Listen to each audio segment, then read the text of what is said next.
বিশ্বজুড়ে diabetes type 2 এখন মহামারীর আকার নিয়েছে। বিশেষত তরুণদের মধ্যে এই রোগের হার বাড়ছে, যা স্বাস্থ্য বিশেষজ্ঞদের উদ্বিগ্ন করে তুলেছে। রাতে ঘুম, দিনে খাওয়া দাওয়া, এক্সারসাইজ সবকিছু নিয়ম মেনে করলেও অনেকের শরীরে দেখা যাচ্ছে উচ্চ রক্তচিনি এবং ভবিষ্যতের রোগের ছায়া।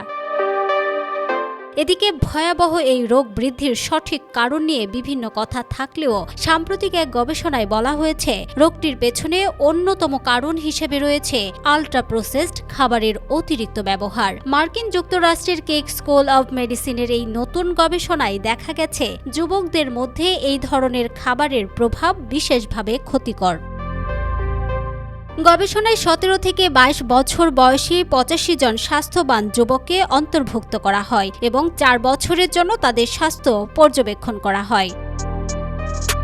গবেষণার দাবি, আল্ট্রা প্রসেসড খাবার সাধারণ হলেও খুবই ঝুঁকিপূর্ণ। এই ধরনের খাবার সাধারণত বারবার প্রক্রিয়াজাত করা হয়। এতে লবণ, চিনি ও কৃত্রিম উপাদান অনেক থাকে, কিন্তু ফাইবার ও পুষ্টি খুবই কম, যেমন ডাবল রুটি, কেক, মিষ্টি, ফাস্টফুড, ব্রেকফাস্ট সিরিয়াল, চিংড়ি বা মুরগির নাগেটস, নুডলস, মিষ্টি পানীয় ও সোডা। গবেষকরা সতর্ক করেছেন, এসব খাবারের অতিরিক্ত ব্যবহার শুধু ডায়াবেটিস নয়, হার্টের সমস্যা, ক্যান্সার সহ অন্যান্য দীর্ঘমেয়াদী অসুখের ঝুঁকিও বাড়ায়।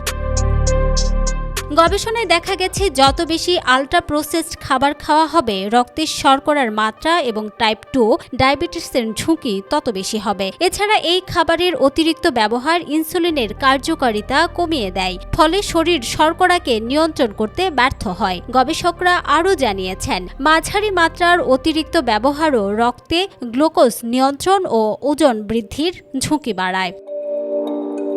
এ থেকে মুক্তি পেতে অবশ্যই কমাতে হবে আল্ট্রা প্রসেসড খাবারের পরিমাণ, বাড়াতে হবে ফল, সবজি ও স্বাস্থ্যকর খাবারের অভ্যাস, বজায় রাখতে হবে দৈনন্দিন ব্যায়াম ও সক্রিয় জীবনধারা।